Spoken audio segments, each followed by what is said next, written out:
In today's game, what type of player do NBA executives bend over backwards to try and acquire? Yes, players who shoot threes are incredibly important, but I believe it's switchable, long, high IQ, athletic forwards that can very successfully guard multiple positions while simultaneously being effective on the offensive side that are the most coveted. There have been so many productive players in NBA history that fit that bill and that I believe played in the wrong era. Players I believe would have thrived and made a longer lasting impression in the history books. One of the first players that came to my mind was the eternally underrated Andrei Kirilenko, aka AK-47, which is quite honestly the sickest nickname in NBA history. Unless you played fantasy basketball in the mid-2000s, there's a chance you don't know just how good the dynamic Kerelenko was at playing basketball. I truly believe that in today's game, executives would salivate at the mouth at the chance of drafting or signing a young Andrei Kirilenko. In this video, we will break down his career and discuss why AK-47 would dominate in today's era. But before we jump into it, if you enjoyed this video, subscribe and hit that like button so I could keep creating content for y'all.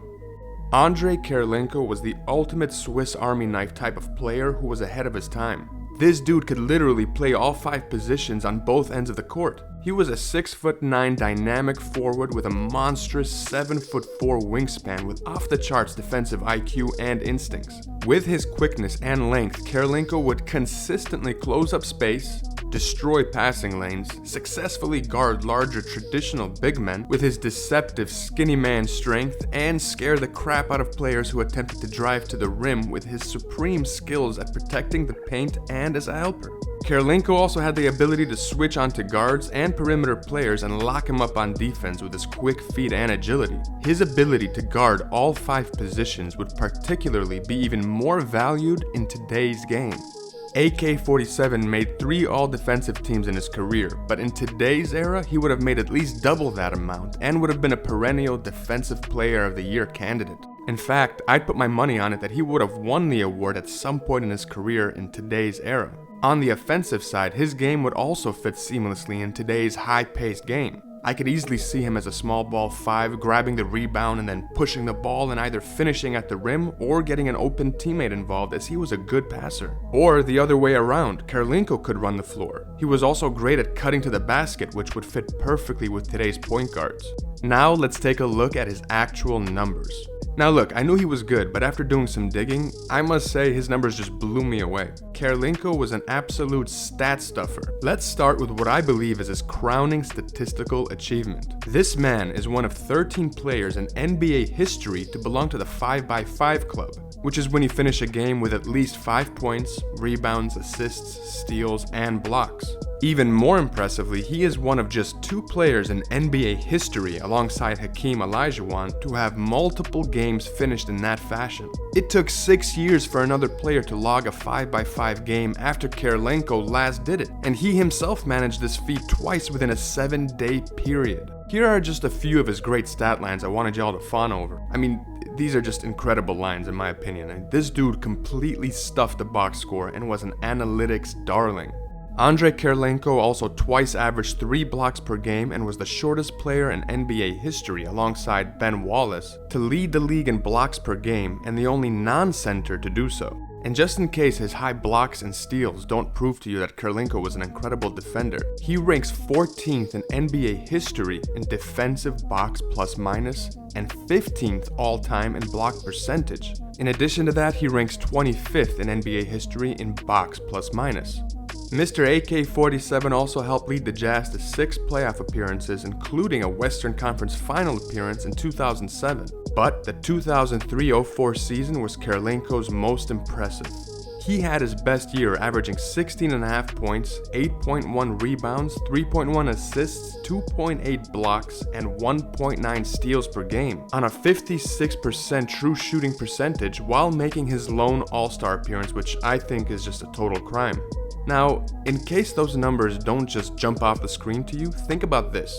No one in NBA history has been able to finish the season averaging that kind of stat line. He completed that year as the first and only player in NBA history to finish a season top 4 in both steals and blocks. I believe Kerelenko had one of the most underrated seasons in NBA history.